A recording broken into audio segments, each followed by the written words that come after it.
সীতাকুণ্ড উপজেলার সমাজসেবক ও ক্রীড়া ব্যক্তিত্ব মরহুম তফজ্জল আহমদের পঞ্চম মৃত্যুবার্ষিকী উপলক্ষে ইসলামী সাংস্কৃতিক প্রতিযোগিতা ও হাফেজে কোরআন গণরে সম্মাননা স্মারক প্রদান এবং পুরস্কার বিতরণী অনুষ্ঠান অনুষ্ঠিত।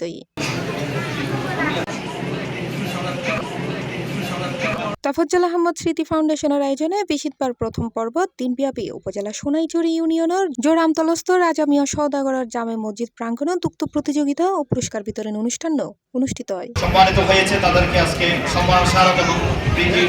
উক্ত অনুষ্ঠানত জোরামতলার সৌ ফুরকানিয়া মাদ্রাসার ৪২ জন ছাত্রছাত্রী নাতে রাসুল, কেরাত, আজান প্রতিযোগিতা এবং ইসলামী সাংস্কৃতিক প্রতিযোগিতাত অংশ লয়। বিজয়ীদের হাতত পুরস্কার তুলে দেয় অতিথিবৃন্দ। থেকে মহান আল্লাহ পাক রব্বুল আলামিনের দরবারে দোয়া করি, মহান আল্লাহ পাক রব্বুল আলামিন যাতে ওনাকে জান্নাত নসিব করে।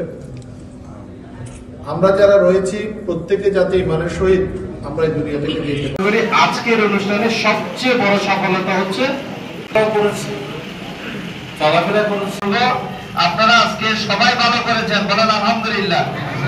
অনুষ্ঠানত ৬০ জন হাফেজ এবং ২ জন হাফেজারে সম্মাননা স্মারক প্রদান করা হয়। দ্বিতীয় পর্ব রাতে ৮:৩০টায় রাজা মিয়া সওদাগর জামে মসজিদ পরিচালনা কমিটির আয়োজনে ইসলে সাওয়াব ও দোয়া মাহফিল অনুষ্ঠিত হয়। তফজ্জল আহমদ স্মৃতি ফাউন্ডেশনের পরিচালক ইফতেখার আহমদ জুয়েলের সভাপতিত্বে অনুষ্ঠানত প্রধান অতিথি হিসেবে উপস্থিত আছেন চট্টগ্রাম ৬ আসনে বিএনপি মনোনীত প্রার্থী কাজী সালাউদ্দিন। বিশেষ অতিথি আছেন বিশিষ্ট শিক্ষানুরাগী মোহাম্মদ খুরশেদ আলম, সাবেক পৌর কমিশনার সেলিম উদ্দিন, অগ্রদূত ক্লাবের সভাপতি সাইয়েদ আহমদ, সাধারণ সম্পাদক মঞ্জুরুল ইসলাম, আলামিন সুন্নিয়া মাদ্রাসার সভাপতি শাহজাহান সিরাজ চৌধুরী সহ অন্যান্য নেতৃবৃন্দ।